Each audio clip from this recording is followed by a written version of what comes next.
Hello everyone, welcome to Satsang.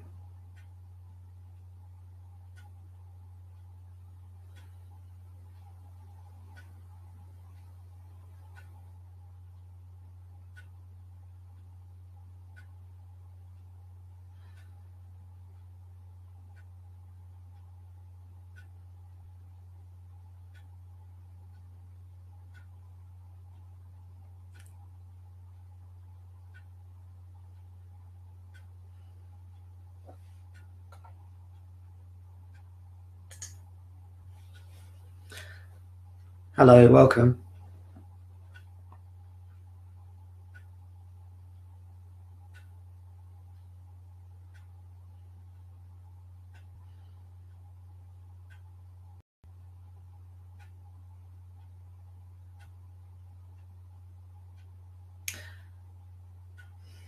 How are you all doing? I hope you're all right. I hope you've all been well for the last few weeks.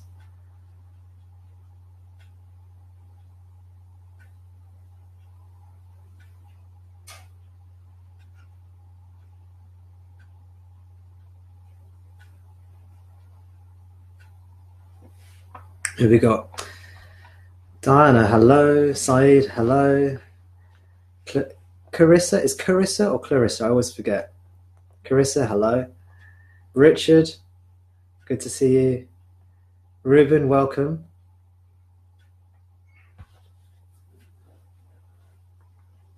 As you're joining, please like the video or put something in the comments so I know you're here, if you want to. Otherwise, you can just silently eavesdrop. You can watch along.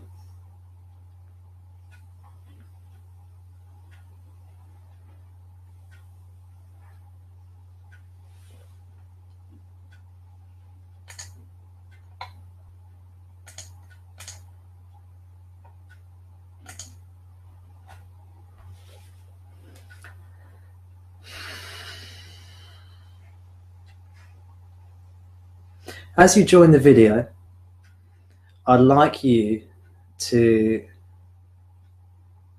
become attentive.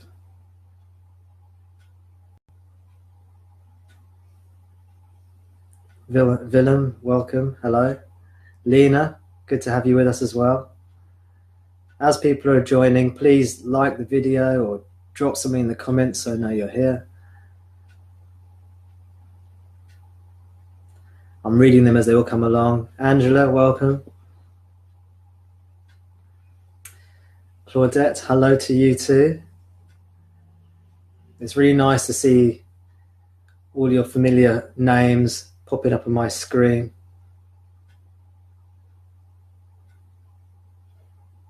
Long, welcome.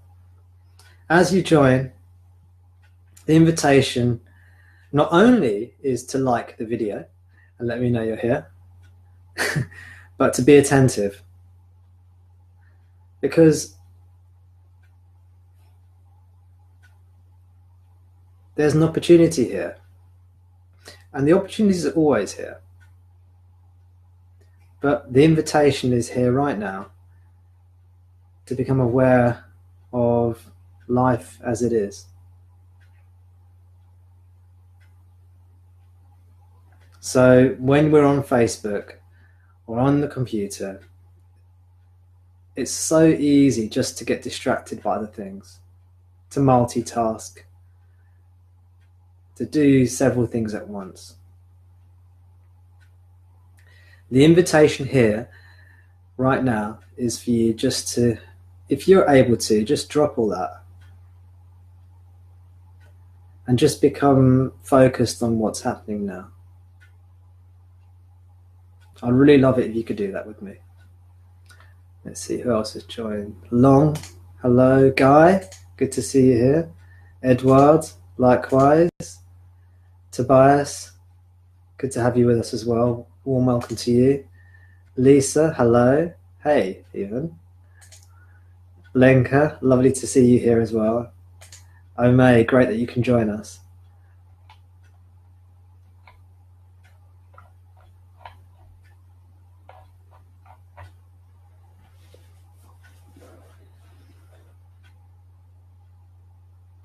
Martine, hi to you too.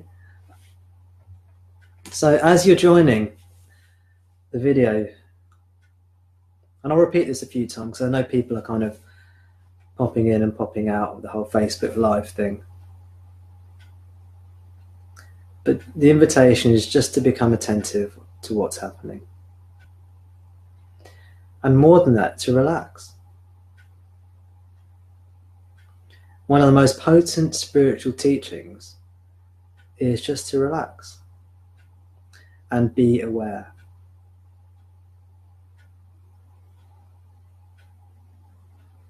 Just to relax and be aware. The be aware just means don't fall asleep. Don't become sluggish. Be alert. It's the natural state.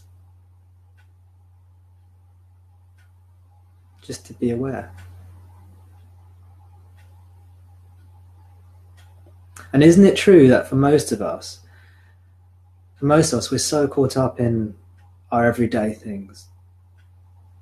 All the things that we may have to do, our responsibilities, our various activities, and more than everything, our thoughts. So the invitation here is just to allow that just to drop away for a while.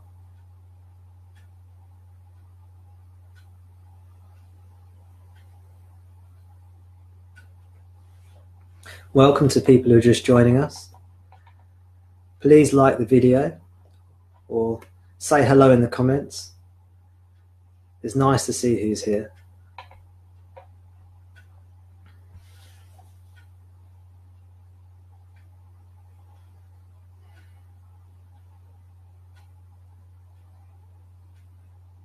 So just take the time to actually be with this video, be with me, be with this group,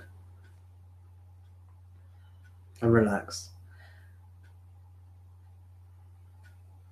When you relax, when you open yourself up to life,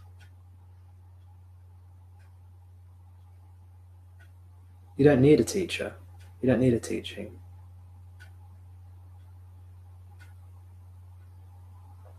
And of course, a teacher or a teaching might be a part of life as it opens itself up to you.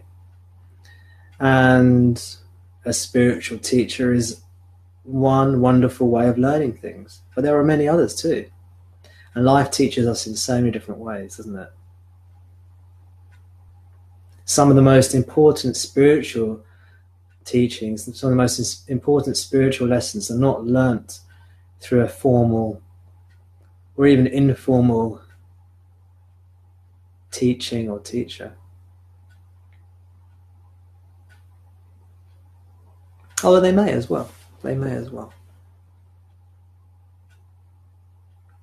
And yet, having access to someone who's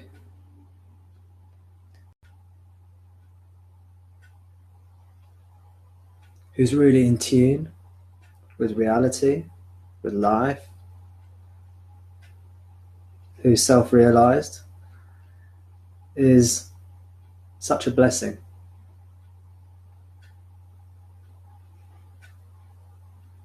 Because that appearance in the dream, the teacher, that appearance points the way home. And the way home cannot really be taught.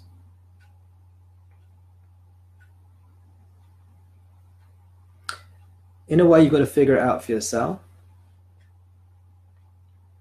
In a way, if you're open to life, life will take you home.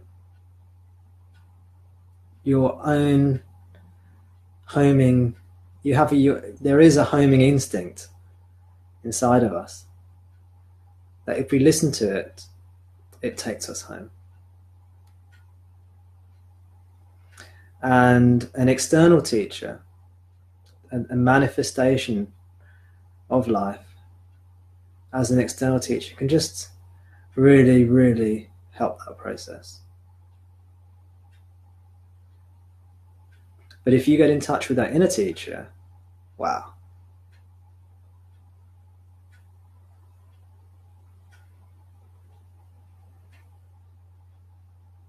And of course, you will then know that there is no separation. Internal teacher, inner teacher, external teacher, manifestation, all that's just separation.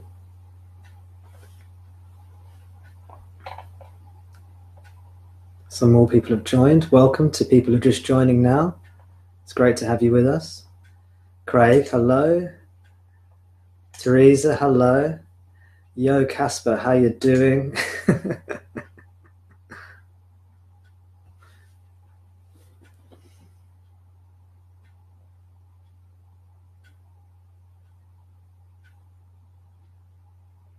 So let's take this opportunity of satsang to be with truth, to be with reality, which is what satsang means.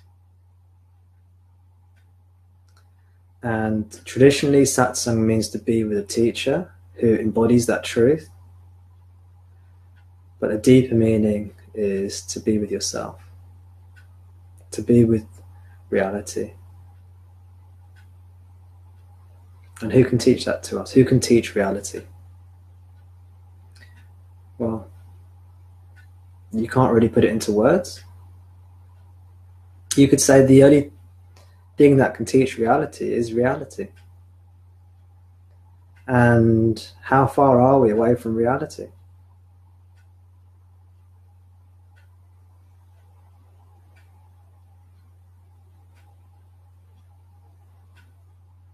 Reality is always here. Is that which always is.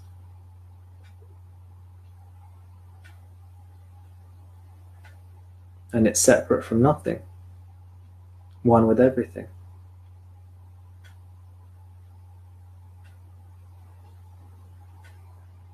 And even these words are just silly words.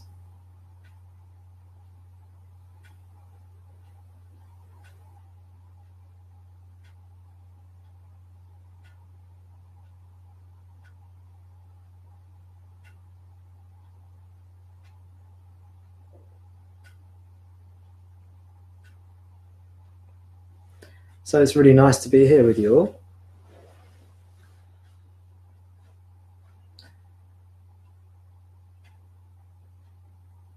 At the top of this video, I wrote, please join me in satsang. This is an invitation to be still. Allow thoughts, words, and deeds to flow from that stillness.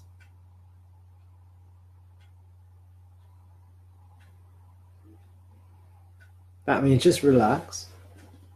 Allow things to come and go.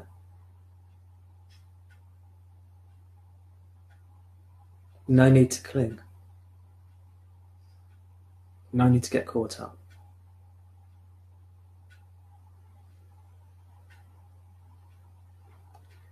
And we have our first question. Casper, am I right in thinking that you haven't had a living teacher? Kind of, yeah. Because there's been no one particular spiritual teacher that led me to my awakening, per se. But there's so many different things in life that led me, or appeared to lead me, back home. And many of you will know that I have a huge resonance with Ramana Maharishi. And in a way, he's my guru. But there's only one teacher. There's only one teaching. There's only one student, and they're all the same. And even that's not right.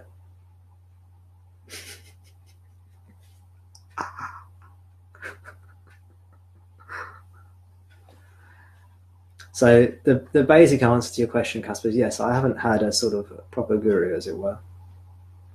Some of my best teachers, there are many people in my life I consider my teacher.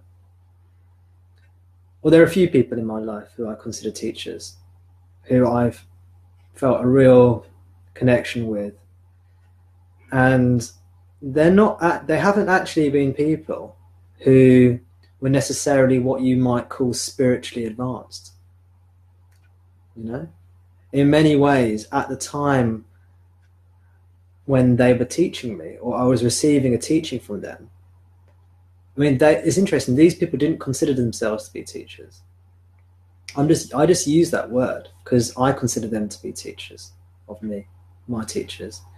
But they weren't trying to be my teacher. They're just people I knew. And at the time I was sort of interacting with them, in many ways I was, what you could say, I was more spiritually advanced than them. I was already seeking and on the road to non-duality and all this kind of stuff. But it was their generosity of spirit and their authenticity and the love that flowed from that taught me, and that resonated with me and made an impression deeply on my heart and allowed me to sort of open up in a way that I previously hadn't. And when that happens, for me anyway, the result of that was a huge sense of gratitude towards that person and a sense of love towards that person and respect and adoration, but not as someone superior or inferior or like a hero worship type thing. It wasn't like that at all. It's just a deep appreciation, a deep respect, a deep love. And I could see the flaws in that person. I could see how they weren't perfect in many ways. I could see they had issues and baggage. And that was all fine. So, there. Thanks for your question, Casper.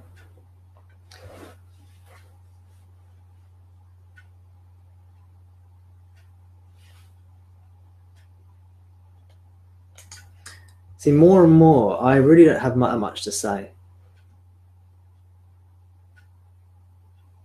I say more and more, I've never really had that much to say, actually. But when someone asks a question, that very question draws a response.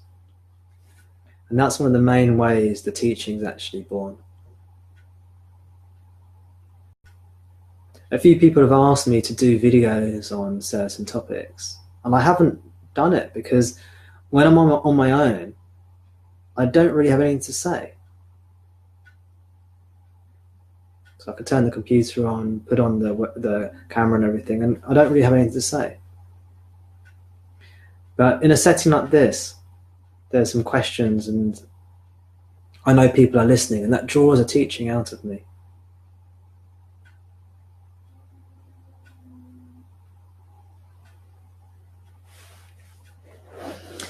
So, as we're here, remember just to be alert, be relaxed, be attentive.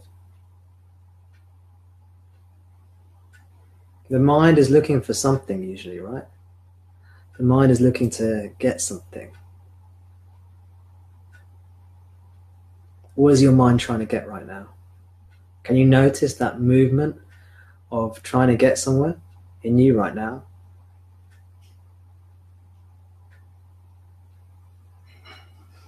I call that movement of trying to get something, I call that the ego. It's that sense that I need something, I want something, something's just around the corner.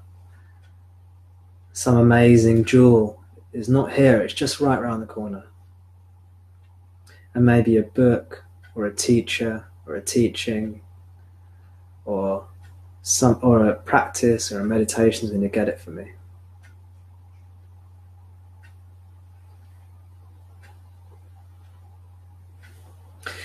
It's funny because I encourage people to come to meetings. I encourage people to come to Satsang because I think it's helpful. Because it's at these meetings that you hear the message that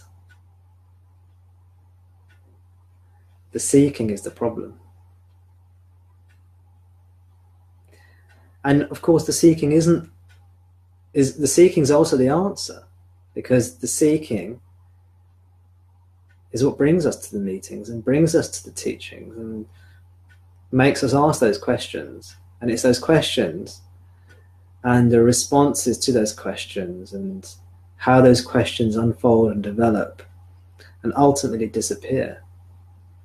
It's that whole apparent process that ends up in dissolution, ends up in nothingness, and kind of like a emptiness that is brimming over with warmth and love.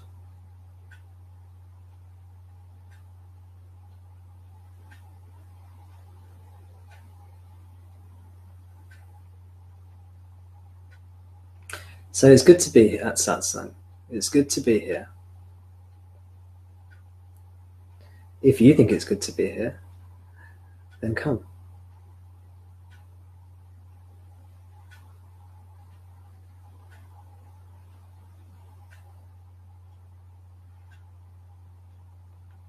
Take the time to relax and feel your breath. And as you just allow things to be and allow things to come and go naturally, eventually over time, the mind will naturally quieten. It's just the natural tendency. It's like a pendulum swinging. If you leave it alone, it just slows down. And if you start trying to get somewhere, you just pushed it again. If you just leave it alone, it just slows down. That's just its natural tendency. And when needed, the pendulum of thought will spring into action, because it's a dynamic intelligence that's operating here. And when not needed, just quiets us down again.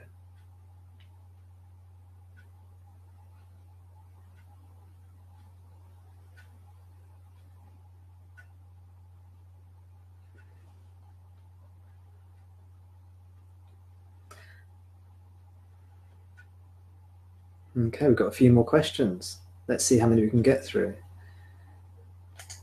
Hi Ollie, welcome. Hi Thomas Martin. Yes, the sound of my clock.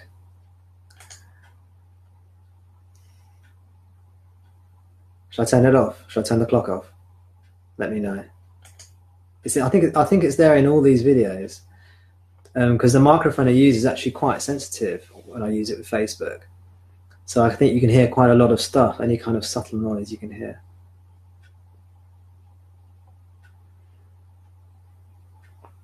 Saeed, you weren't quite in with the first question today, but hey, question number 2 is not too bad.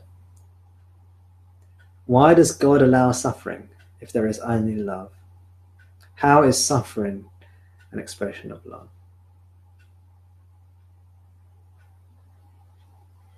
Why does God allow suffering? How is suffering an expression of love?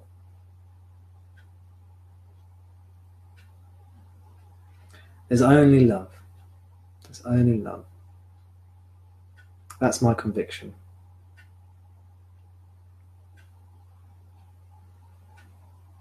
Suffering is horrible, isn't it? That's why it's called suffering.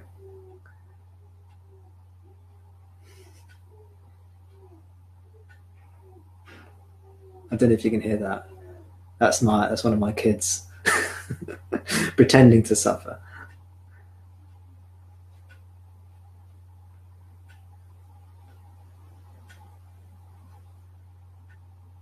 He's going through a phase where he pretends to cry, and then when you go and say, "Are you okay?" he starts laughing.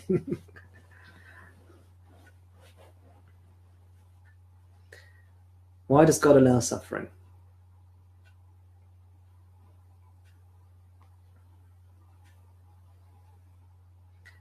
Well, the straightforward answer is I don't know.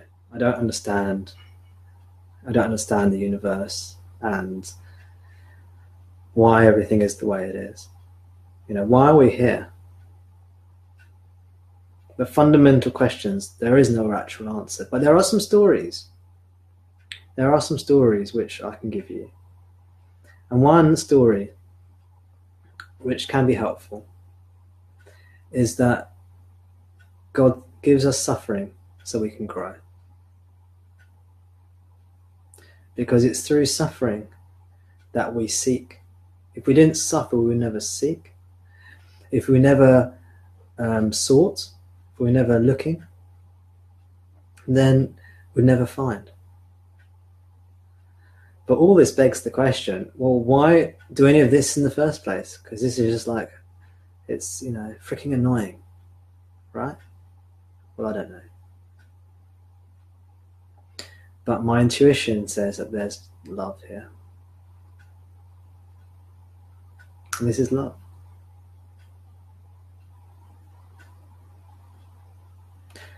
And I'd ask you to, instead of asking, why does God allow suffering? We could approach it a different way. We could say, look, am I suffering? And if the answer is yes, I am suffering, then we can say, okay, well, let me be open to that suffering.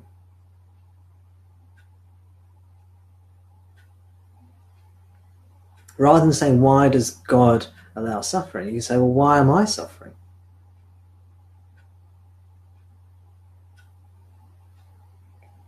And you can come to Satsang, and you can be with someone like myself and the group that we're with, and you can hopefully feel the energy of that group and the energy of the teaching and the energy of Satsang, and feel some positivity and some healing, and allow that to help guide you as well.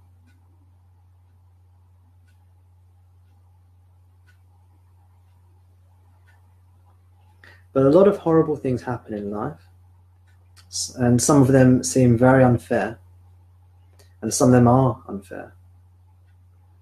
And I don't wish suffering on anyone. I really don't. But when we do suffer, when we do go through adversity, there's a real opportunity to grow. So I would say I don't know why things are the way they are, but things are the way they are. So let's make the most of it. Let's use the opportunities as they arise.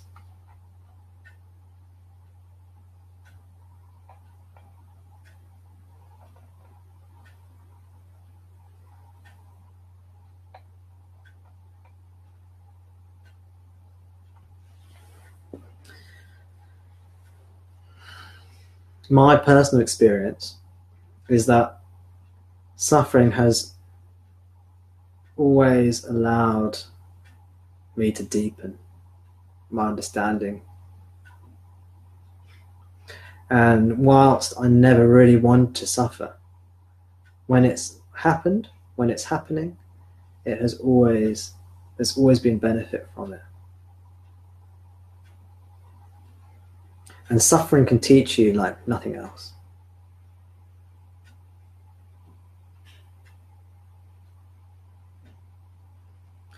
It reminds us to be humble as well.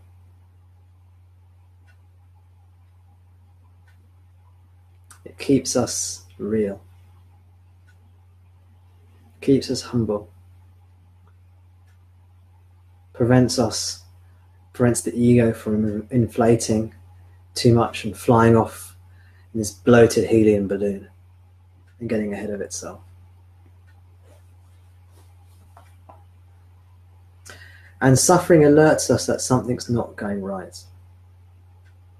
It's a warning mechanism, like pain in the body. It tells us that something's wrong and there's something perhaps we need to attend to.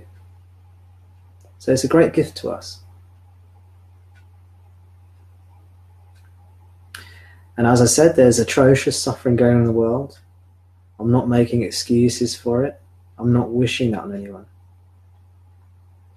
But given that we're in this world, or we appear to be in this world, when suffering comes our way, we can utilize it, so to speak, or we can allow it to teach us.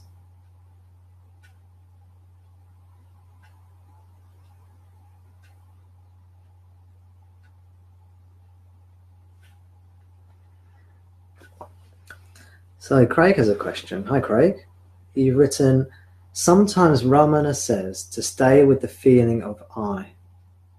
But isn't the feeling of I an experience in mithya and therefore an object? Am I not the witness to the feeling of I? Sometimes Ramana says to stay with the feeling of I.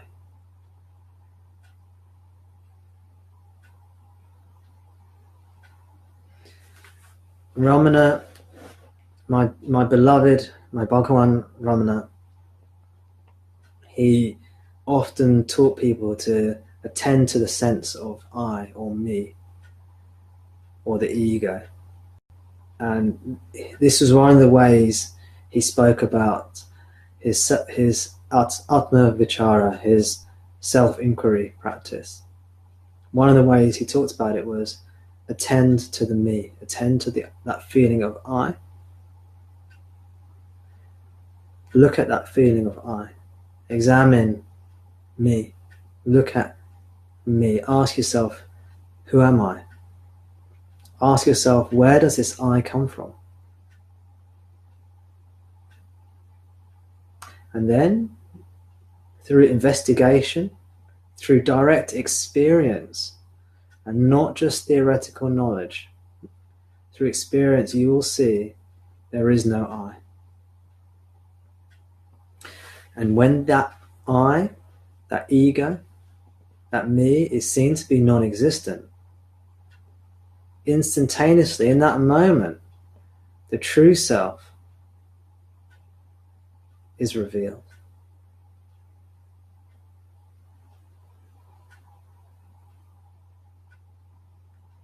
So I think that answers your question, Craig, yeah?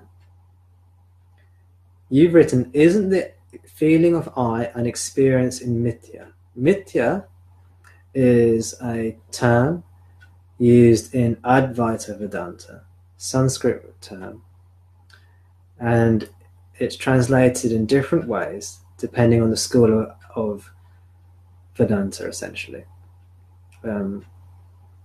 Mithya is a very recent word in the Advaita, or in the Vedanta teachings. It's not, the word mithya is not found in the traditional Upanishads. It's not found in the earliest scriptures of Vedanta. But later on, teachers like Shankara and the Shankaracharyas in his lineage started using this term mithya, and it's often translated as meaning dependent reality, meaning anything that is perceived or experienced is mithya.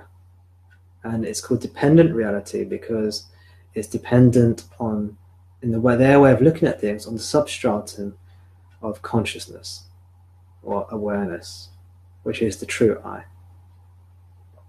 So this is Advaita Vedanta speak. This is a language of Advaita Vedanta, and we can look at these teachings through that prism.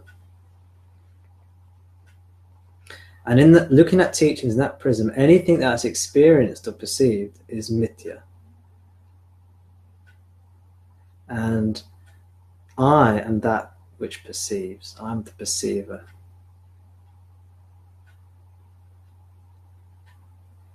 So, is Ramana saying something different to Shankara?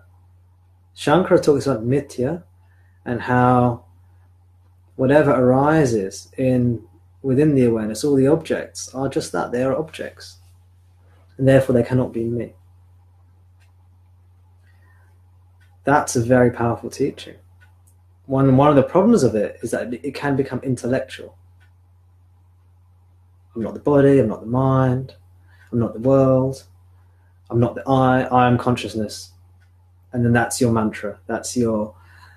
You've got that phrase in your head now, and I am that which is aware, and you can get stuck there so easily.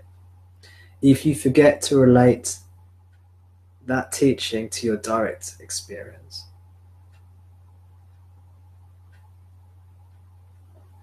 Ramana, he always puts the experience first. The theory comes second. So the reality for most people, and I suspect the reality for most people he gave this teaching to, is that they consider themselves to be the body, to be the mind. So his response, and these people may well have known the Advaita Vedanta teachings, that I am not the body, I am not the mind, I am that which is aware of the body and aware of the mind, blah, blah, blah. But being aware of those teachings isn't always liberating. If the truth at which they're pointing to is not realized. So to attend to the feeling of I is to explore the me, the I sense.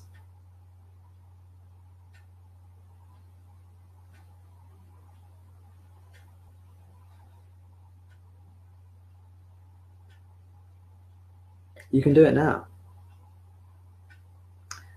Explore the I sense. Stay with that.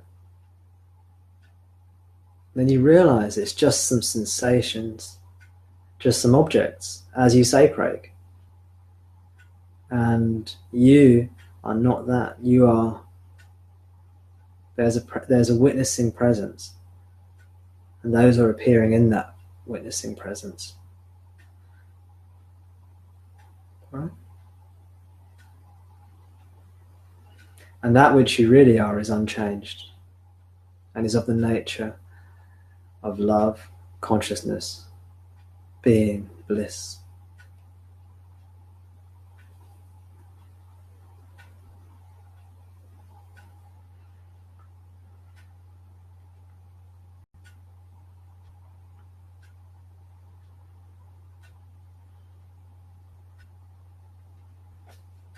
So understanding that in Advaita Vedanta is part 2 of the 3-part teaching, or 3 or 4-part teaching of Advaita Vedanta, which I'll quickly go through with you now, for those of you who aren't aware of it. In Vedanta teachings, there's a 3-fold process, a 3-fold part to the spiritual process, to the sadhana. The first part is listening to the teachings. It's called Sravana in Sanskrit. Sravana means listening. So the first part of the teachings is to actually hear the teachings. And traditionally that would be done, you would hear them from the mouth of a guru. You would hear the words spoken or chanted.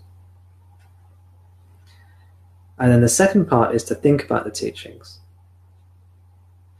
to ponder over them, to ask questions about the teachings, and to iron out any questions and any perceived inconsistencies you find, anything that doesn't make sense to you, to question it, to examine it, until you get the answers that satisfy you and you develop some kind of understanding and faith in the teaching. That second phase is called manana. And when you come to the end of manana, you realize in the Advaita Vedanta way of seeing things, in that prism, in that framework, you realize that I am the observer, I am the subject, and everything that I experience is the object, or the various objects. And really getting that can lead to a huge amount of freedom, because you feel free. You feel that there's an essence of you, there's a part of you which is untouched, regardless of what's happening. It doesn't matter what you go through, it doesn't matter how bad it gets, there's a part of you that's always untouched and okay. And that's the essence of you, the awareness that's just always present.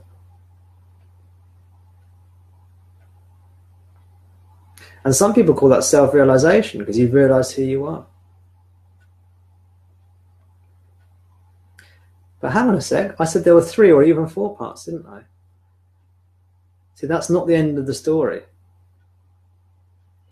And what I've seen a lot of around at the moment, especially in Vedanta teachings, is the Vedanta teachings kind of stop there. And a lot of the Vedanta teachers are just kind of talking about that, and that's it. And the next part in the spiritual process, the next part in the sadhana, is the actualization of those teachings. Sometimes it's translated as meditation. And in Sanskrit, the word is nididhyasana. Nididhyasana.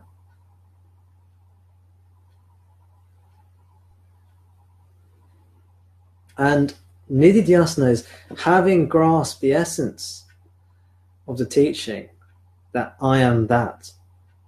I am that which never changes, which is untouched by all the objects that come and go, whose nature is being and presence. Sat, Chit. Sat means being or presence, and Chit means consciousness or knowingness.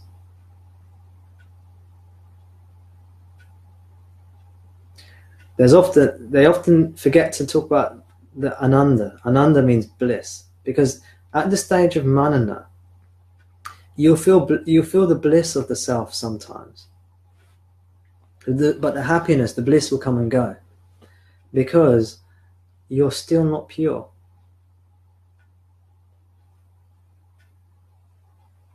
There's still doubt still arise.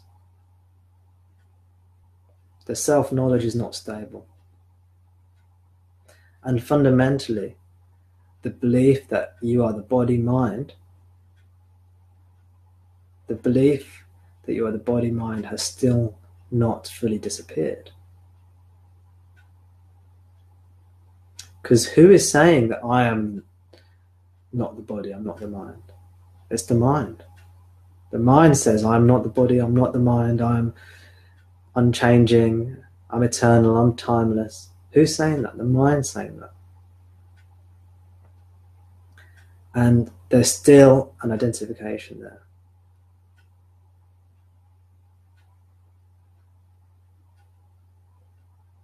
And one of the best scriptures that really points this out in an explicit way is one of my favorite Advaita Vedanta texts. It's called Advaita Bodha Deepika, which means the lamp of non-dual realization or knowledge. And it's a book or a text that was highly recommended by Ramana Maharishi. So it's got a pretty good recommendation there, not just from me. And it goes through all of this. And the guru explains to the disciple why just knowing that I am that is not enough, but we have to embody it. We have to remove all the vasanas, all the addictive tendencies that means that suffering continues. See, when you've reached a stage of manana, what happens, you get teachings like, if a teacher has reached that stage but hasn't purified themselves, they'll say things like, this is all there is. And suffering comes and suffering goes. And pain comes and pain goes.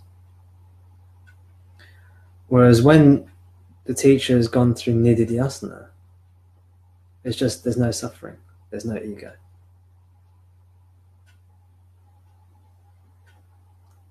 This life is like an illusion, it's like a dream. Whereas when you're at the stage of manana, it's like, no, this is not an illusion. No, the ego doesn't end. The ego's still there. And suffering still happens. And you don't need to practice.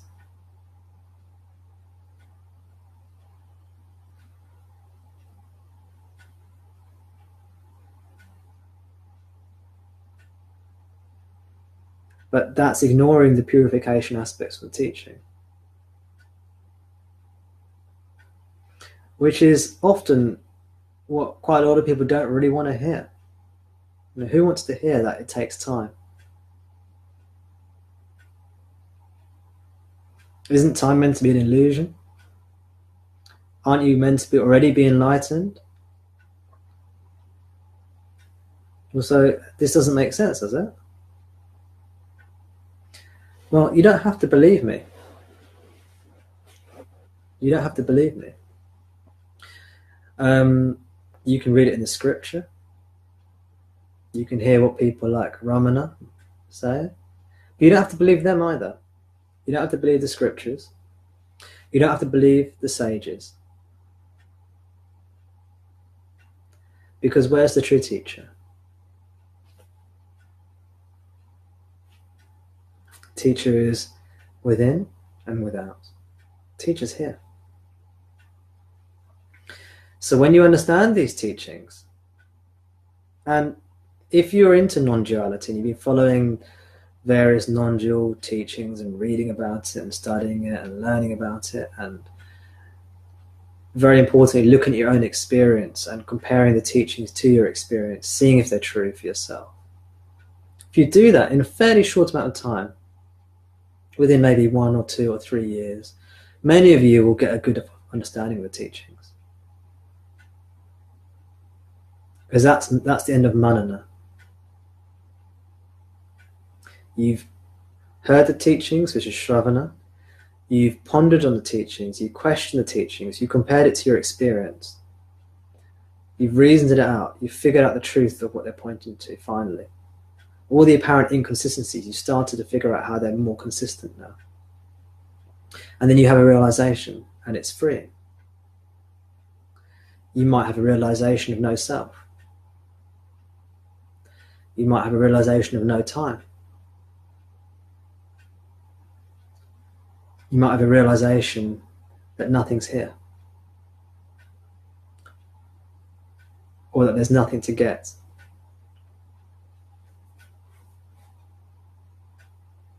Or you might have a realization that the seeking is what the problem is. So if you're there, you've got to the manana aspect of the teaching. You've reasoned it out, and you've had a genuine insight and awakening, and you're free. And you're free. But the suffering still comes, right? And all this stuff still happens. And all I ask of you is not to believe me, because I could be wrong. Or what I'm saying might be right for me, but it might not be right for you. But what I ask is to open your heart, be honest with yourself.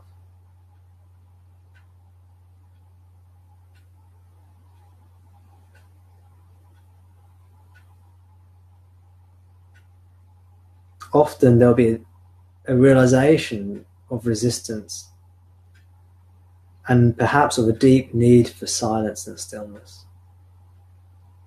Because it's in this third stage of the teaching, nididhyasana, that we start to really realize the value of silence and stillness. The value of it is there throughout. It's important in Shravana when you're listening. You need a degree of stillness. You don't need to have a very still mind. You need a little bit of stillness for manana, because otherwise you can't think and you can't have any insight at all. But when it comes to nididhyasana, you need a huge amount of stillness and silence for the purification to come in. And it naturally happens if you allow it. You don't need to know these different stages of the teaching if you're open to your heart and you're open to life. But there tends to be a general progression that naturally unfolds.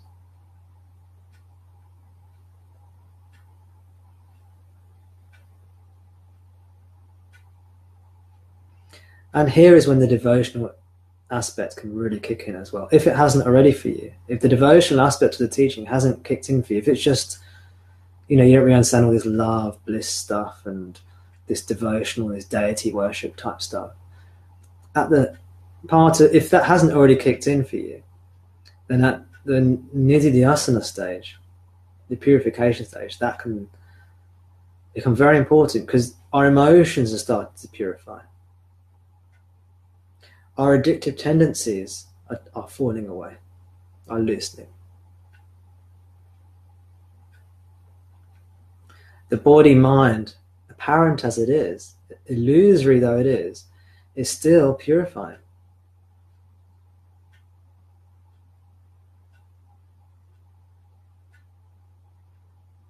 And then at the end of it, there's no one here. There's just no one here.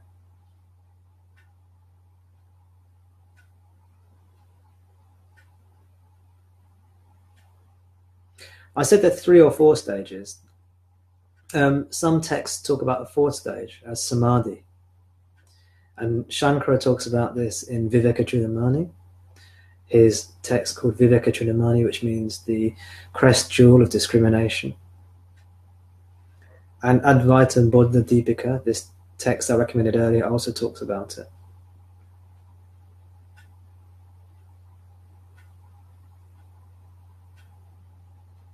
And samadhi is this special experience. So it's still mithya, it's still part of mithya. This whole journey is a part of mithya. It's the illusion of a journey. It's the appearance of a spiritual journey. And almost everyone goes through it.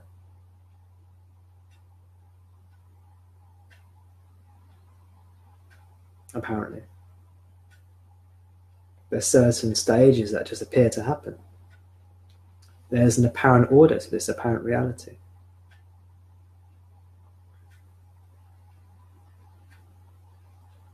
And this satsang and this teaching is just a part of that. That intelligence manifesting.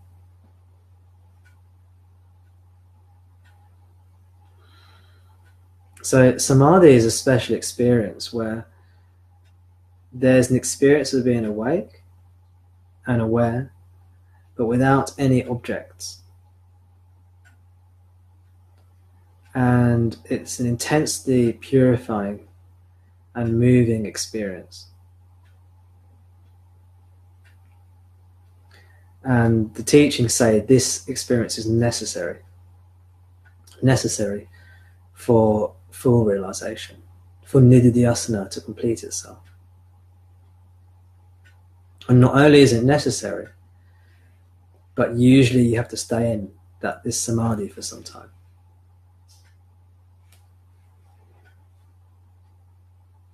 Before the body-mind, apparent as it is purified. And self-realization occurs. And this is why there's so many different contradictory teachings. Because at the stage of manana, of reflection, you don't need to be that silent. You just need a bit of room just to see. Oh yeah, there seems to be an awareness here that is aware of everything. Or there's no one here. There's just no doer. There's no person. Everything's just happening spontaneously, and there may not be a duality of subject-object or awareness and objects of awareness, which in itself is a arbitrary duality, conceptual overlay.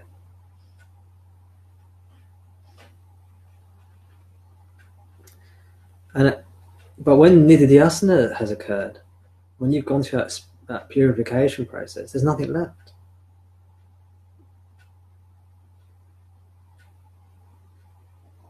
You can't talk about it. You can't put it into words. You can't teach it. Everything is it.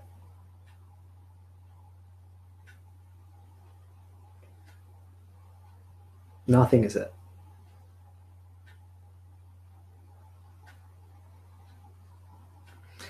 So it's useful to know that, even if on an intellectual level. That deep silence, deep stillness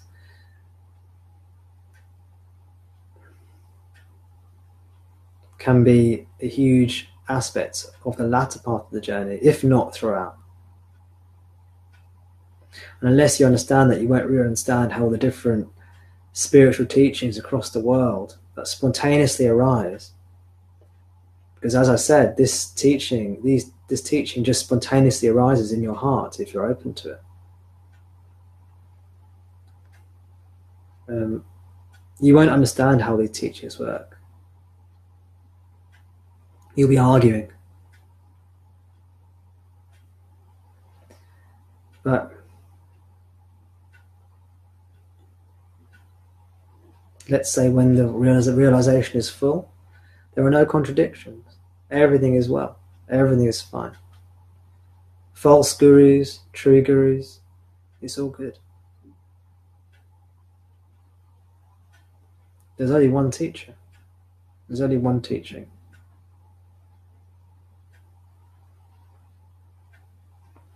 And life teaches in its own wonderful, mysterious, sometimes painful way.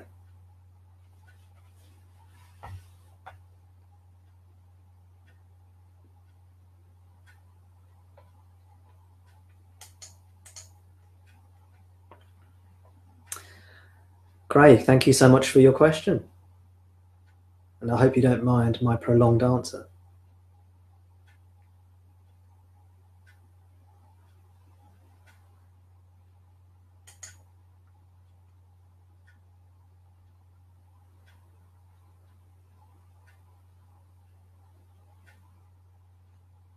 I'm just looking through your comments.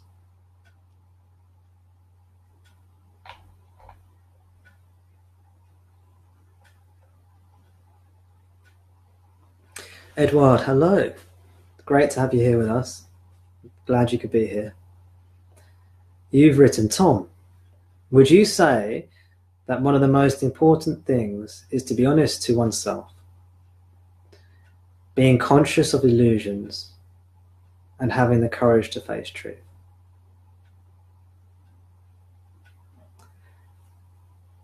Would you say one of the most important things is to be honest to oneself? Yes. Gosh, that's so important. That was an easy question for me, Eduardo. I expected something more difficult. That's easy. Of course, it's one of the most... No, thank you. It's a good question.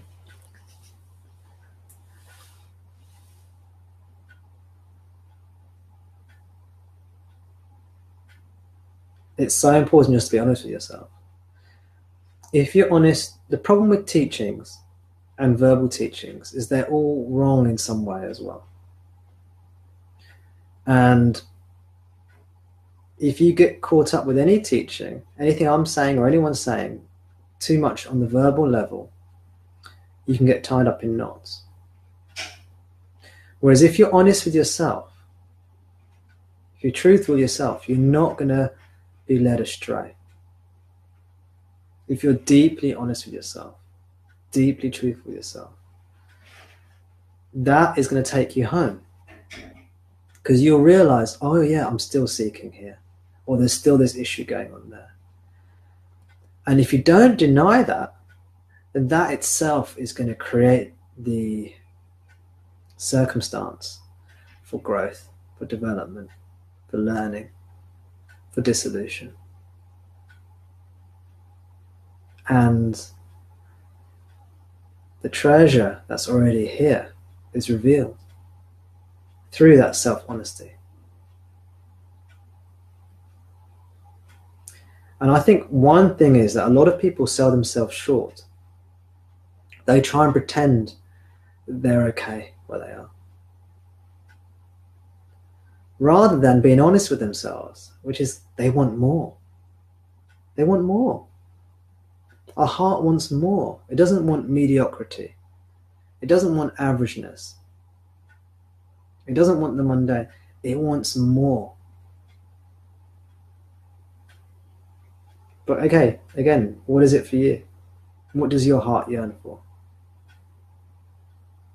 Doesn't it want deep, deep, abiding peace, love? Deep, deep, abiding peace and love?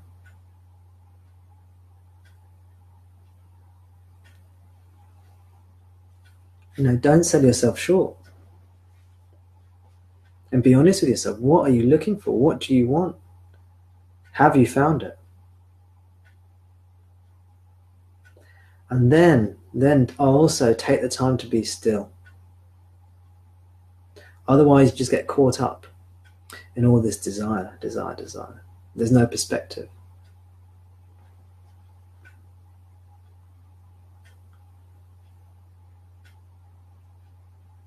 You get attached to the objects, and you take certain objects to be you. You take the thoughts and the feelings and the body and the mind, the sensations to be you. Whereas when we step back from that and have that greater perspective that these are just all appearances, then peace can come in and purification can happen and love can come in and the heart can open. Isn't that beautiful?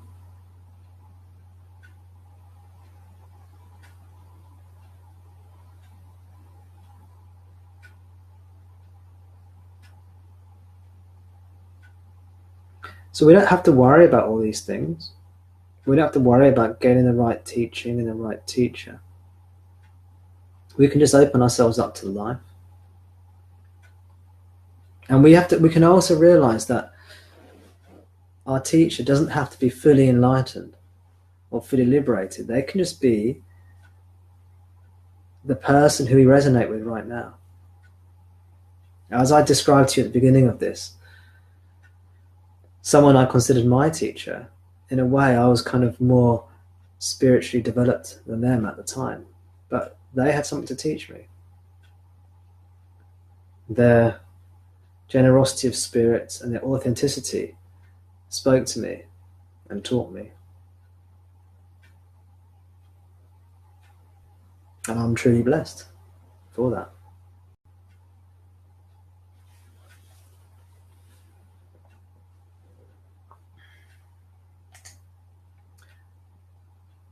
Chanana Gode, it's really nice to have you here.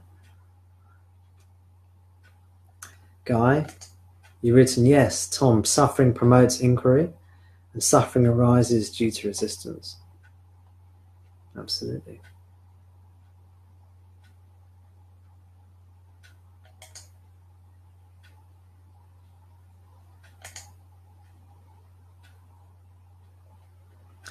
Pavel, hello, welcome. Really glad you could be here with us. You've written, suffering helps you see you are not that. Thank you, Tom. Isn't that a lovely way of putting it? I like that. Suffering helps you see you are not that.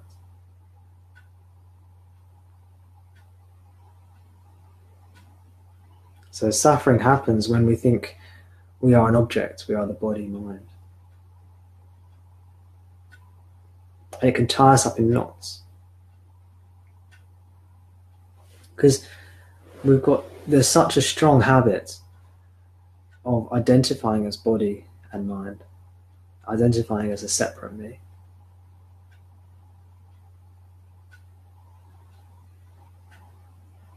This is why stillness and silence can go a long way to reversing that habit of ignorance.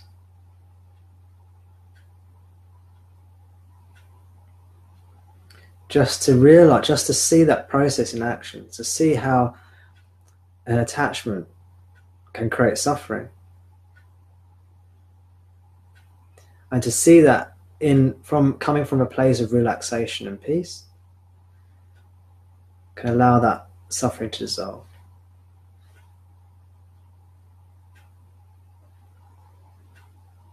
And as we sink deeper, deeper into peace, we become more fulfilled inwardly. We become happier. And as we become happier, our desires weaken and lessen. Right? Because you're happy. You don't need so much. And as the desires weaken and lessen, this is the ego diminishing.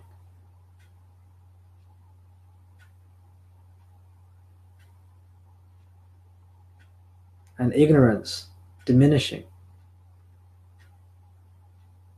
And the me diminishing. And over time we develop a faith. And life teaches us things. Life teaches us things.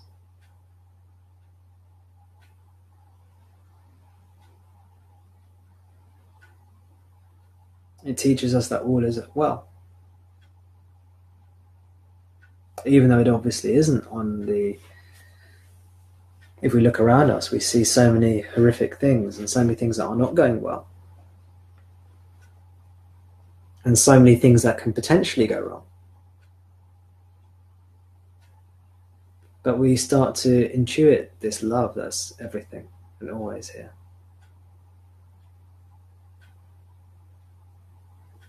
And this is us dropping into freedom, an embodied freedom, which ironically occurs when you realize there's no body or mind. That is just illusion.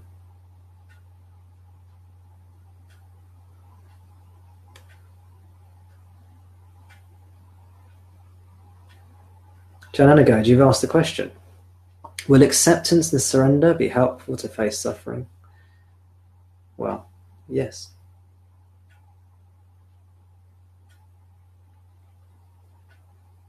And you already know that from your experience, I'm sure.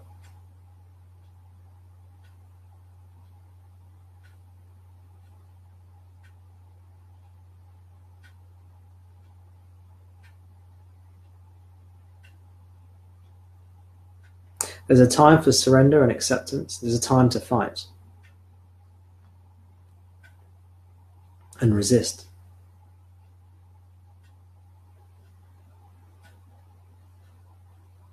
This can cause confusion as well, because sometimes it's good to resist and fight. And sometimes it's not. And this is part of the art of spiritual development, is seeing that there is a place for both of these. And we'll know when it's right, because again, when we suffer, that means we're doing it wrong. And when we get relief, that means we're probably doing it right. Because as long as we're engaging in healthy behaviors, not in abusive or self-abusive behaviors, like drugs and alcohol and things like this, that can damage the human body, damage the mind.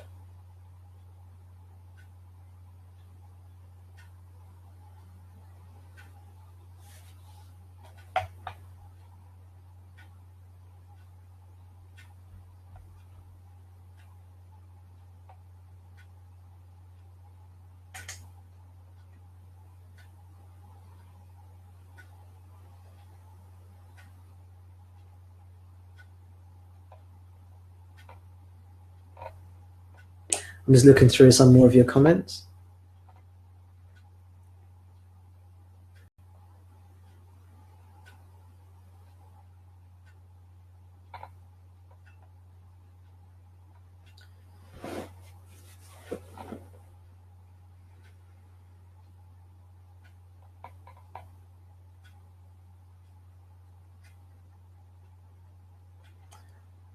Casper, you've written, as a GP, what do you tell patients who are suffering from mental health issues? I just meet them where they are, and a response occurs based on my training, on my understanding, on the situation I'm in, which is a professional situation. And I respond accordingly. So our responses are often governed by a whole range of things. And one of those things is the specific situation we're in, the context. That's the word I was looking for, the context. So the context and the person and my understanding, they meet and there's a response. Just like how it is for everybody else.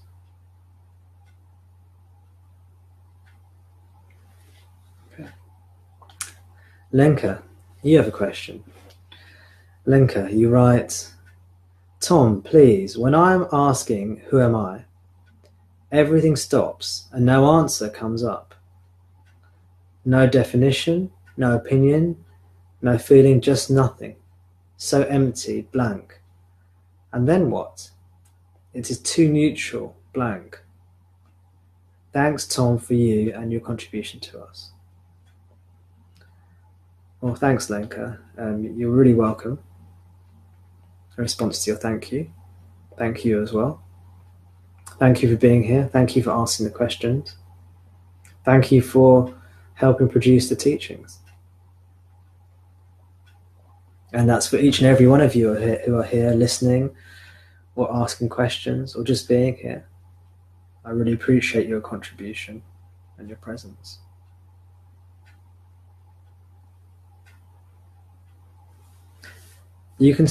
I think what you can do, Lenka, for you is you can stay with the sense of me. You find the sense of me. You know, who am I? Who am I? Who's Lenka? What is Lenka?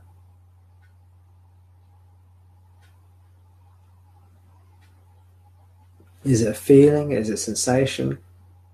Try and get a sense of who you are, what you are, and stay with that. And observe it. Oh, Lenka's this feeling in the chest. Oh, Lenka's this tension in the brow. Lenka's these thoughts and this energy. Get a feeling for the energy of who you are. And start to get to know that energy. Get to know what it feels like. Get a sense of it. Get a taste of it. Not just intellectually, but on a feeling level. And stay with that. And that's it. That's all I'd ask you to do for now.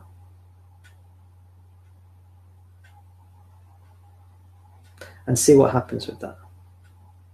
Why don't you experiment with that for a couple of weeks? And then when we next see each other, hopefully at the next meeting, our next online meeting is going to be in 2 weeks.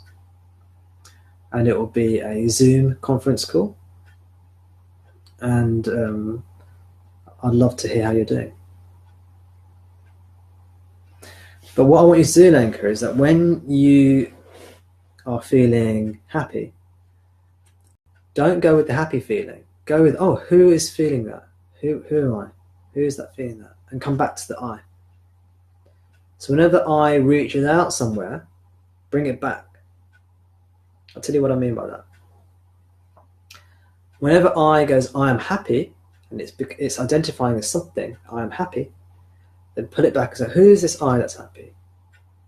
Right? When I comes out and says, I'm angry, I'm pissed off, I'm sad, I'm upset, I'm scared.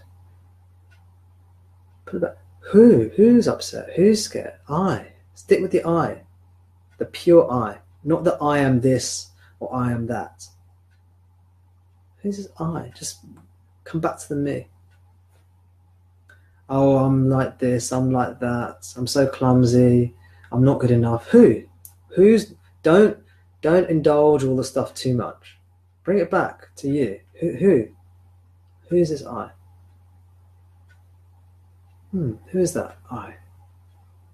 So before you allow it to spiral on to I am this, I am that, I am happy, I'm sad, I'm a failure, I'm a success, you know, I'm a man, I'm a woman, any of these other things, who am I?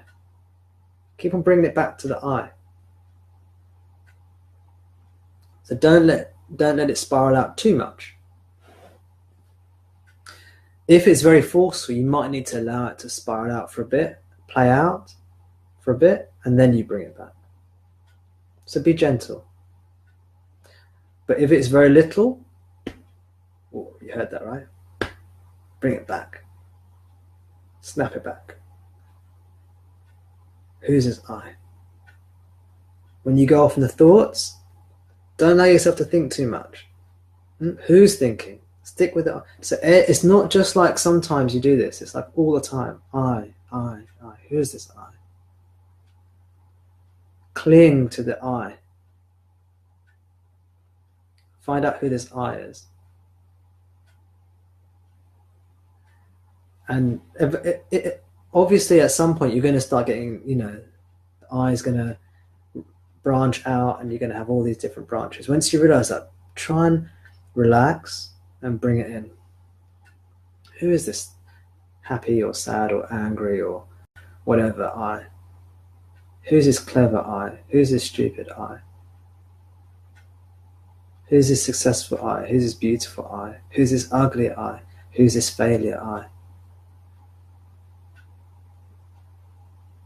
Who's this peaceful I? Who's this enlightened I? If you think you've got it, who's the I that's got it? If you think you've lost it, who's the I that's lost it? And just stay with that I feeling.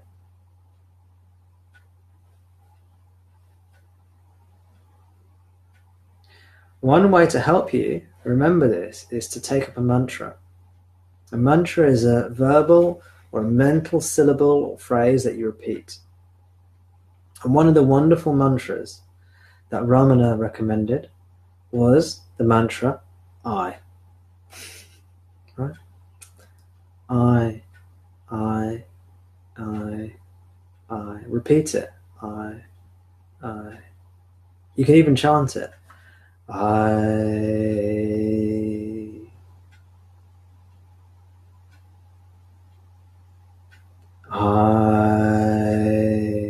If you chant it for like 5-10 minutes, like a song that gets stuck in your head, it gets stuck into you.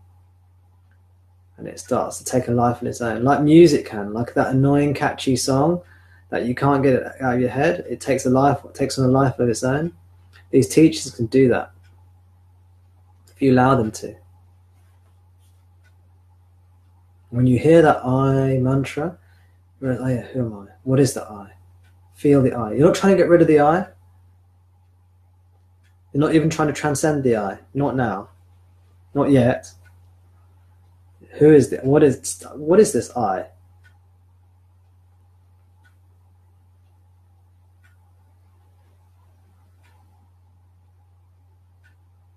Beautiful question. Thank you so much.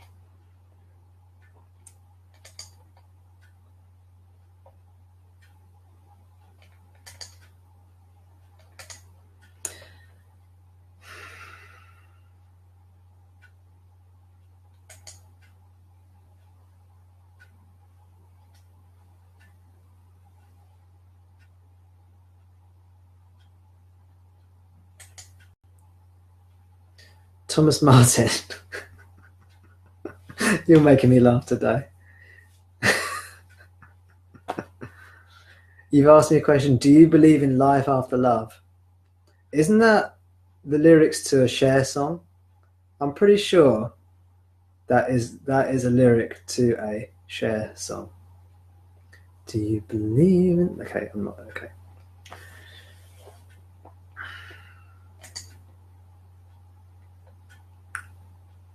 I don't know if that's a serious question, but I like it anyway.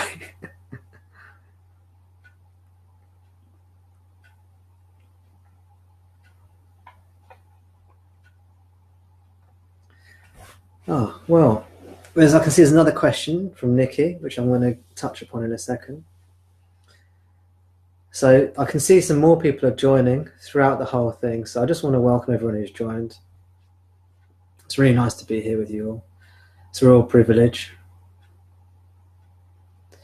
The invitation is just to be quiet and to be present and to be aware and to allow the energy of the teaching, of the moment, just to affect you. And the energy of the teaching is not unique to a Facebook Live satsang or being with an apparent teacher. The energy of the teaching is always there. The true guru is always here. The true teacher. The light dispensing teacher. The teaching that's always dispensing light. That's always giving. It's always here. It's not me, that's for sure. I'm nothing.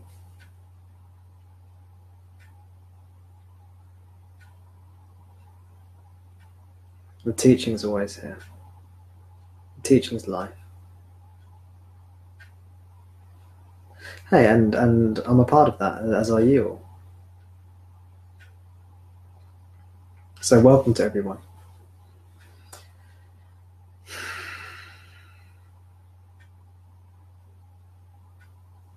Is that clock okay? I think someone mentioned they can hear the clock ticking away. I've noticed it's there in most of my videos because the microphone I use is so sensitive.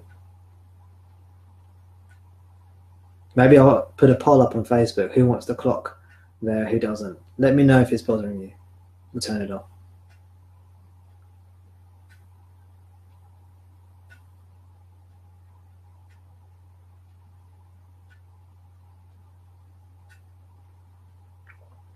I was saying that I don't really have a teaching, really, but the questions that you ask bring out a teaching.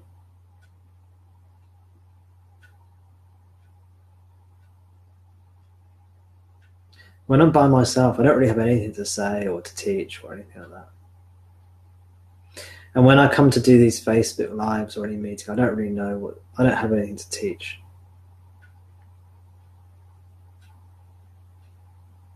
But by the grace of God, when someone asks a question, an answer comes. And I give thanks to God for that.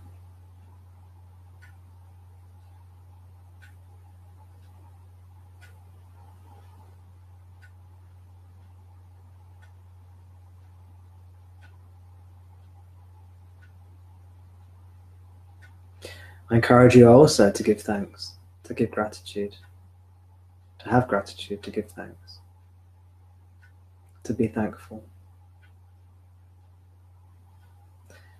That gratitude, that thanks is love and respect and ananda, bliss, ananda, happiness.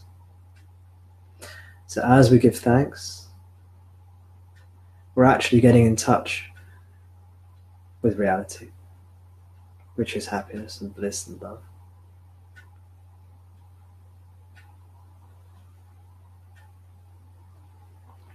And because we're human beings, it's very natural for us to feel emotions towards another person. And this is why having a personal deity or a personification of God is so powerful, because that keys into our humanity. If you have an image, a form of God that you particularly resonate with, that inspires you, that you feel drawn towards, that you feel love towards, I encourage you to worship that image, knowing that it's just that image itself is a gateway to the absolute, as well as being the absolute, actually. The image itself is God and is also a gateway to God. And everything can be worshipped in this way. Every object, a stone, your house, a family member, alive or deceased. You can worship your spouse, your children, your parents, your friends. You can, a teacher, an animal, whatever, a flower. You get the idea.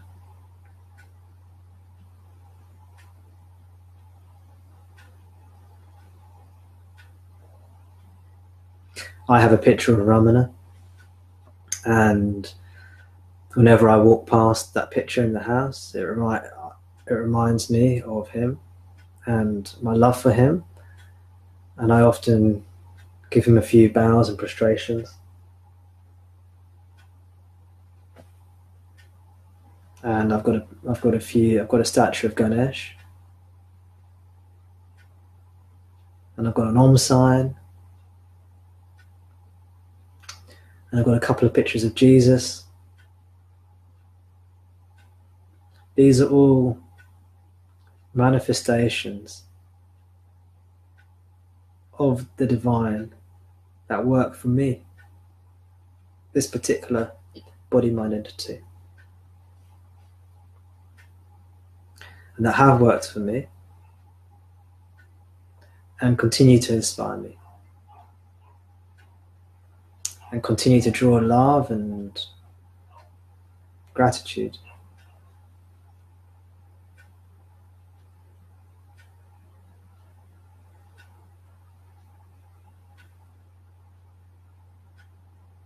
So I encourage you to do something like that. To have reminders, use mantras, use visual images, statues, smells, incense, jewelry. Anything that when you see it, when you touch it, when you come across it, it reminds you of the divine. And I'd love to hear from you as to what works for you. So message me, contact me. My website, tomdas.com. There's a contact page. My Facebook Messenger, message me. Tell me in the comments. I'd love to know what works for you. I'd love to know what doesn't work for you.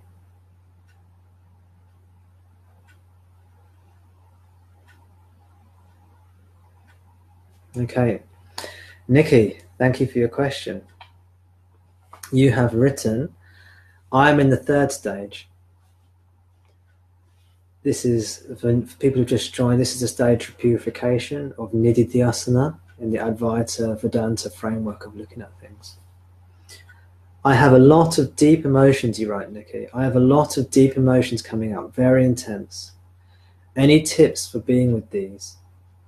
I don't have strong devotional tendencies because of the ritualistic ways of my culture that I lost faith in.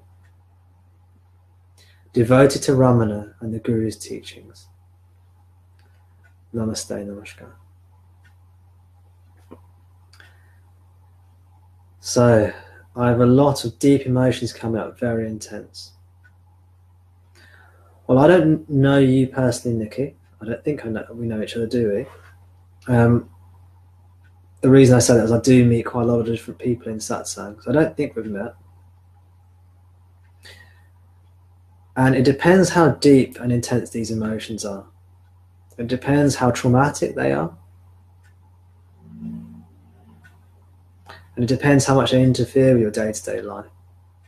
Because if they're deeply traumatic, they might well be, and they're interfering with your ability to function in day-to-day life, which for you they may be, or for maybe someone else listening, that might be happening, then I would really strongly encourage you to seek external support, either from a teacher, but preferably from a professional, or someone who's experienced, so a psychologist or a counselor or a therapist.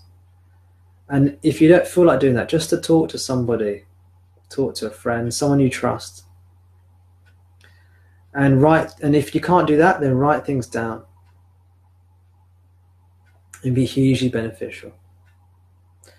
A grounding practice is also very useful, where we ground ourselves, where we meditate and we don't explore our emotions, where we go into presence awareness, or we become focused on this moment. We actually turn away from our emotions, because if our emotions are very intense, they can be very destabilizing.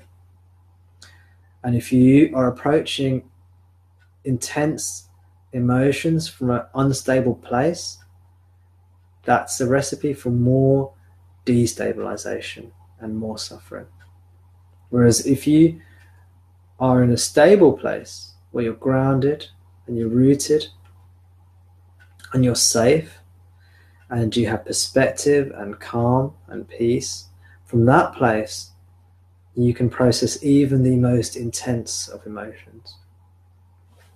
But you've got to get there first. And that's where these practices can be useful. Devotional practices, using the voice is extremely powerful. Chanting. It could be singing a pop song that you like. But the devotional chants tend to be more powerful. The resonance goes deeper into us. It has more of a purifying, healing effect. Guided meditations, visualizations can be very useful because they're powerful antidotes. So visualize whatever you're drawn to. Dancing, exercise, physical yoga practices, physical practices. These can be all very, very useful for dealing with intense emotions, which are physical sensations in the body. Emotions are physical sensations in the body, often linked to thoughts, but they're very often very physical as well. If you don't have strong devotional tendencies because of the ritualistic ways of your culture, perhaps, and I don't know if this worked for you, Nikki, perhaps you can use those rituals to aid you now. Perhaps you can use the teachings and the rituals you've learned that you've lost faith in to help you now in some way. I don't know what that means for you. It's just these words are coming to me, and maybe you can find some utility from what I've just said. Devotion to the Guru and the Guru's teachings, and devotion to your innermost self, yes, also very helpful. So in summary, external help if it's interfering with your life, if it's overwhelming you. Talk to a friend, write something down, seek a professional. And several of the people I've guided to different places in this realization, through seeing a psychologist or a counselor, they've been able to grow and deal with that stuff, and then the non-dual stuff slots in quite nicely. So seek external help if you need it. Then practices to do with the body, exercise, dancing, yoga, physical yoga. Then practice to do with the speech, chanting, singing. And then practice to do with the mind, visualization, meditation, grounding practices, breath work, turning away from the emotions, turning away from the thoughts, having a break from them, and then maybe returning to them from a place of strength. Or maybe you don't need to return to them. You be honest with yourself, you'll find your way, and I'm here if you need me.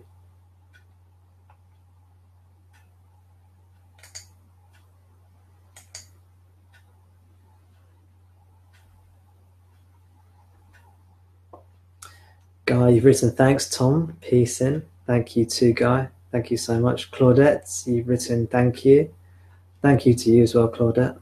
I really appreciate that. JB Clement, welcome. Great to have you with us.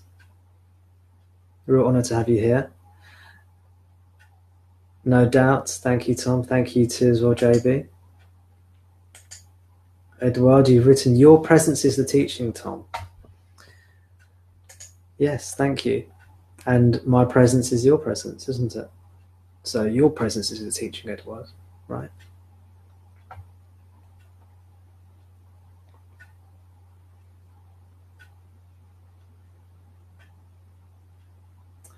Is that Ilari Lipsonen? Welcome.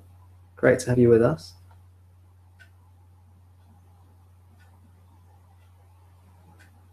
I see you've asked a question. I'll see if I can answer that shortly. Nikki, you've written thank you. Thank you to you as well. I hope that was helpful to you in some way.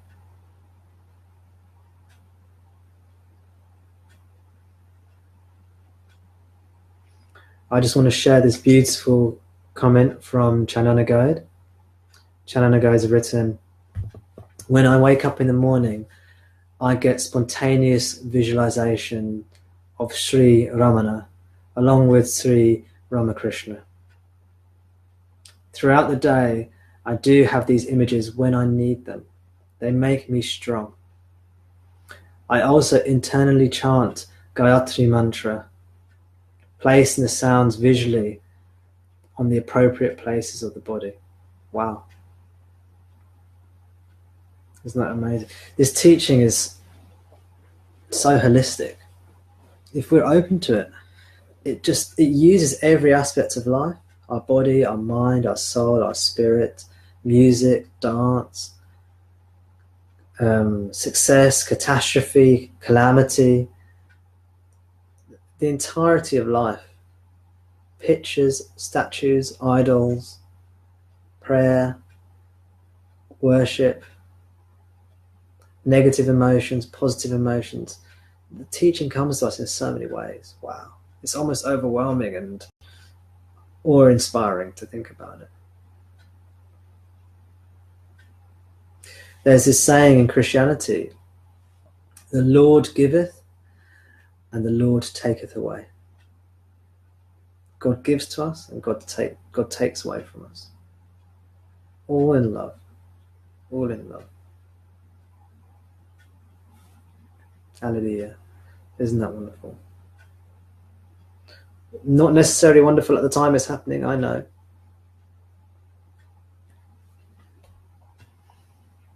Don't blame me for that. You can blame God for that. Ilara, you've written. Let's see what you've written.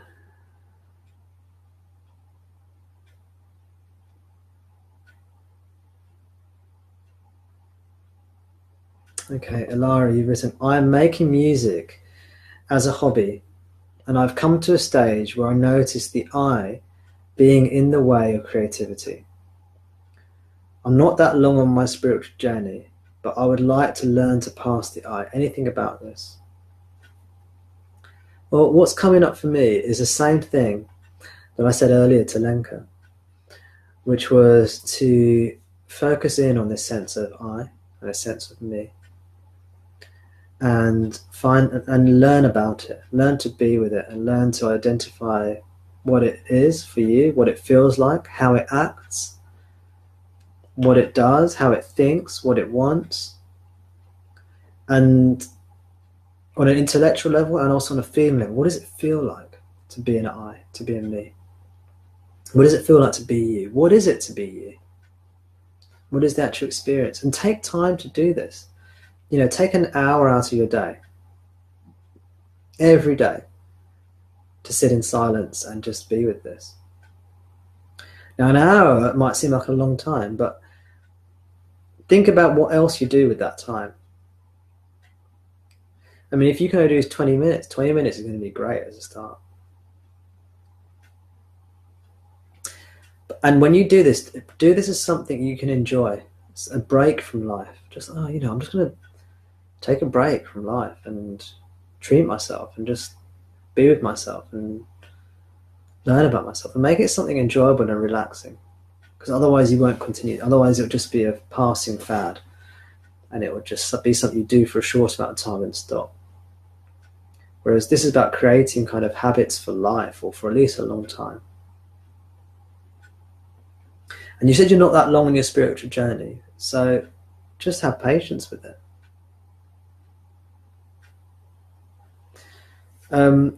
One thing for me is, don't feel like you have to make music or be creative. I mean, I don't know what your relationship with music's like.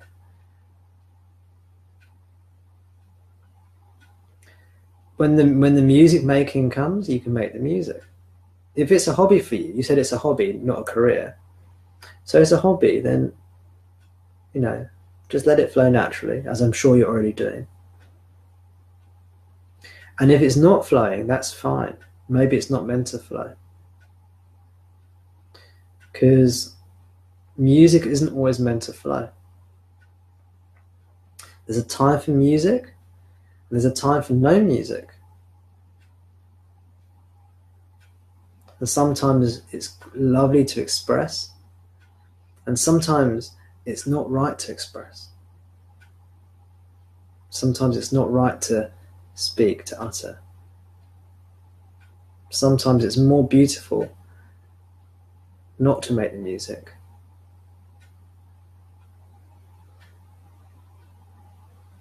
To not create overtly.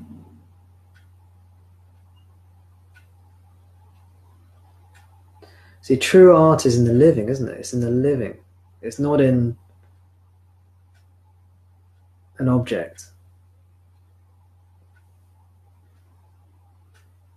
It's in a living interaction.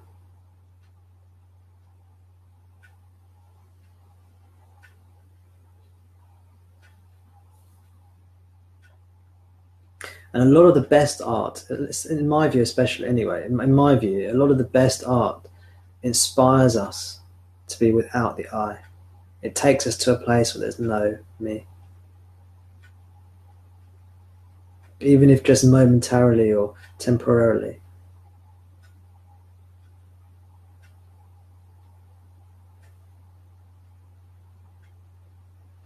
So don't feel like you need to create, and then there's no problem. And start to get a sense of this I, this me.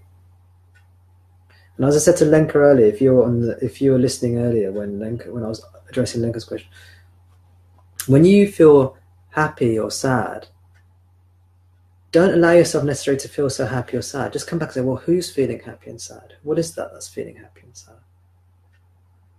When you're thinking about something, then rather than going on about the thoughts, go, oh wait a sec, who's thinking that? What's thinking? What is it? And try and find out what is it that's thinking. And keep on coming back to the I. And hold it at the I. Not at the I am this or the I am that, just I. Before it sprouts out into all these branches and creates all this web, you bring it back in. I. You hold the I close to you. This is I. Experiment with what I'm saying. Be true to your own experience. Sit with it for a while. Make some time in your life to actually just sit with this.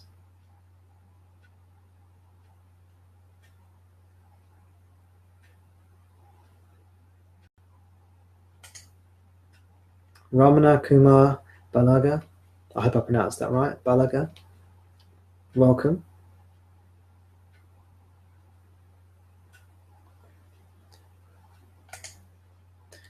John Lee, you've asked, how do I purify? And is sitting necessary here? Nothing's necessary. Nothing's absolutely necessary, but there are various things that can help. Sitting can help. Time in space and time in silence and solitude can help. You said, how do I purify, John Lee? You've written, how do I purify? Is it just remaining in the space of no self and allow what arises to the body-mind to arise? Yes. That's a beautiful way of purification. It's one of the most purest ways, just to allow whatever happens to happen.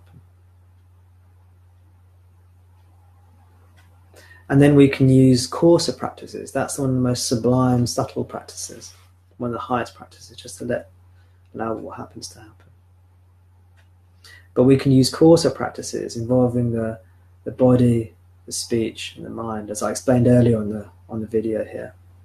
If you didn't catch that, this will be saved automatically on my profile page, and you can have a listen afterwards. Practices involving the body, the mind, the voice. There's a essay I wrote called Roadmap to Enlightenment, and you can find it on my webpage, tomdas.com, Roadmap to Enlightenment. Let me see if I can find it. And you can have a look at that. It talks about this.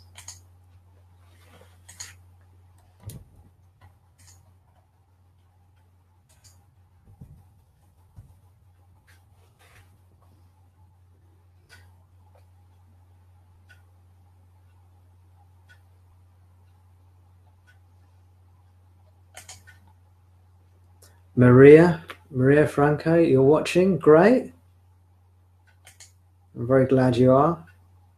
Thank you for being here with me.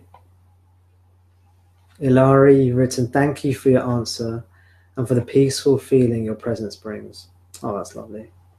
You're very welcome, Ilari. And I'm very happy that you being here is encouraging a peaceful feeling.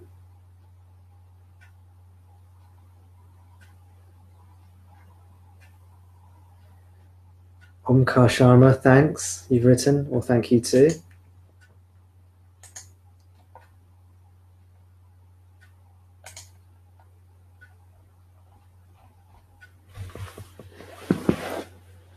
How are you doing? You all right, everyone?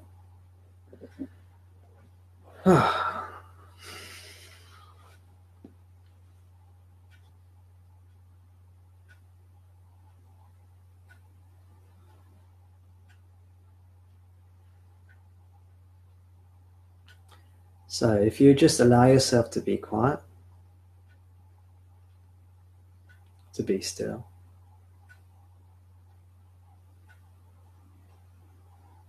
allow things to come and go, allow insights to come, to allow insights to go, to realize how useful and helpful insights and teachings can be, and then to realize they're ultimately useless, and you can let them go.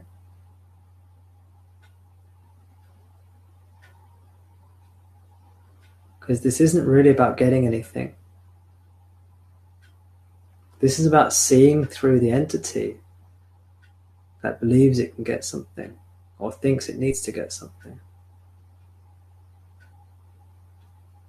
Should I say that again? It's not really about getting anything or knowing anything or answering any of your questions or learning anything or having any special experiences. It's about realizing the entity that thinks it needs to get somewhere is itself an illusion, a fiction.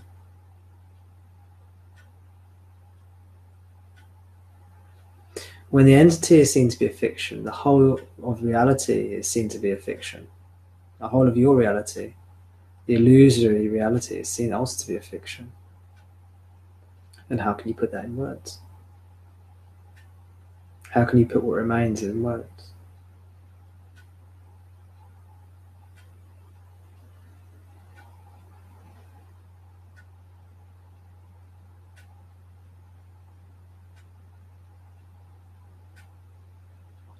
But you don't have to take my word for it.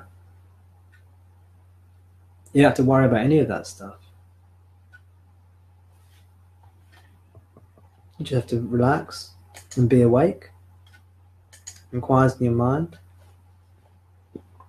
And I'd recommend you come to Satsang, where your mind can be exposed to these teachings, the verbal teachings, and exposed to the peace that hopefully the presence of being here allows you to feel. The presence here, Tom, hopefully stirs up the peace and the presence in your own heart and allows that to bloom. So there's a connection. And it's not really a connection, because connection implies two separate things connecting. But it's actually just you, the separation you falling away.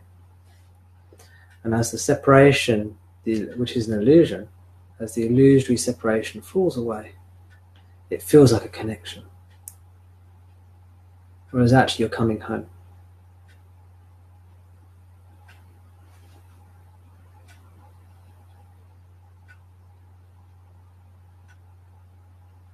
You're coming home to rest, to peace, to presence, to peace, to love.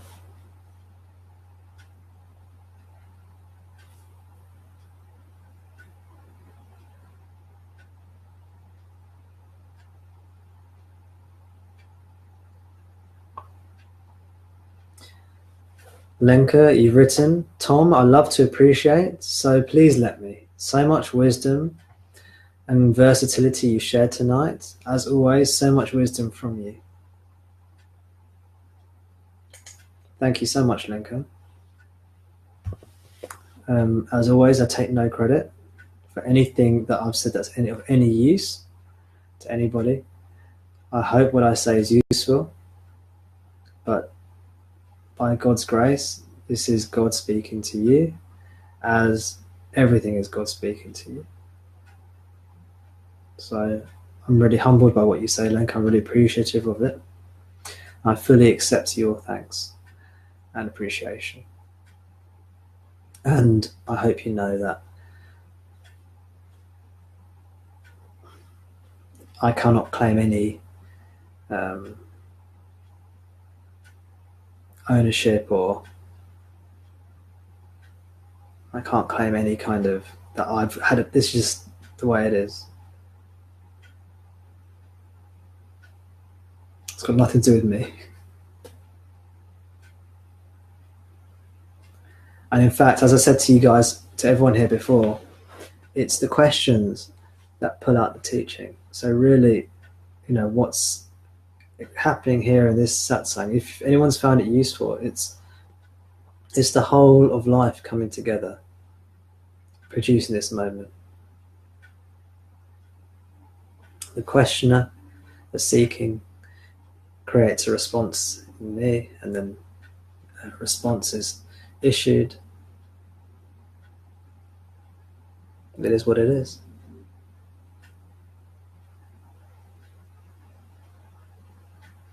The wholeness is already here, remember? It's fully here. We don't have to do anything. And it's the apparent doing that apparently gets in the way. But when we don't worry about any of that stuff, then we're not seeking. And when we're not seeking, we feel good. And eventually, if we just allow that goodness to flourish, that feeling good, the happy feeling to flourish, it can wipe away our illusions in love. We can have faith in that. We learn to have faith. And the mind might be afraid and it might be scared. That's okay.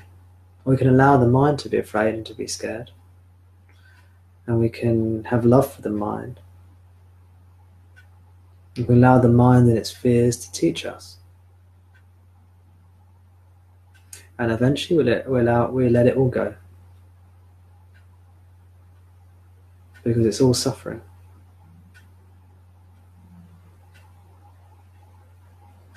The mind is all suffering.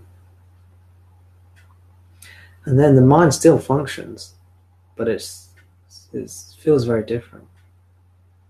It feels exactly the same in some ways, but there's no one here.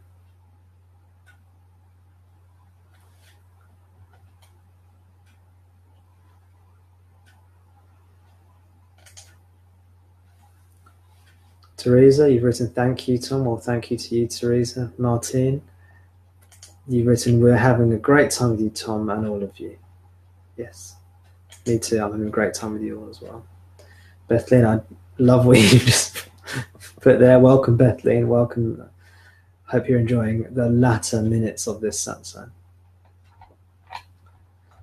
So I think I'm going to end around about now.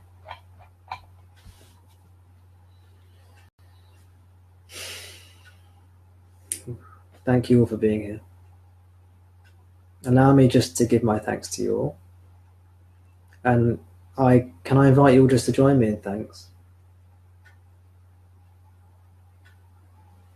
If you are happy to, please sit up straight and put your hands on your heart area, or in prayer. And allow a feeling of gratitude and thankfulness and love to arise. And we can say thank you. We can say thank you to the universe, or to God, to the Lord. Thank you, Lord, for this. We can thank Tom, me. We can say thank you, Tom, for being here, for expressing in words what is being expressed in words. And we can thank ourselves for what we bring. We say thank you. I love myself. I give thanks to myself.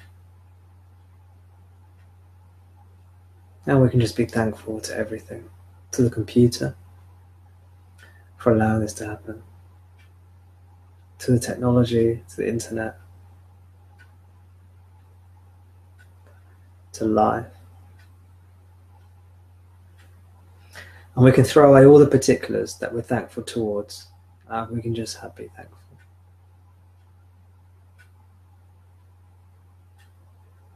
For no reason, we can just say thank you.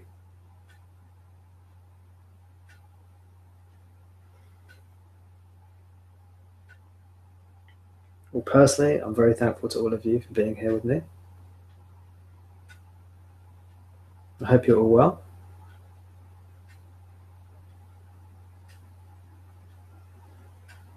These teachings are offered freely to you. We'll have another meeting in a couple of weeks. Have a look at my meetup page or my website. If you don't know the details of that, I usually post something nearer the time on Facebook as well, so you have a chance to see that as well. But it's a real honor and a real pleasure to be here with you.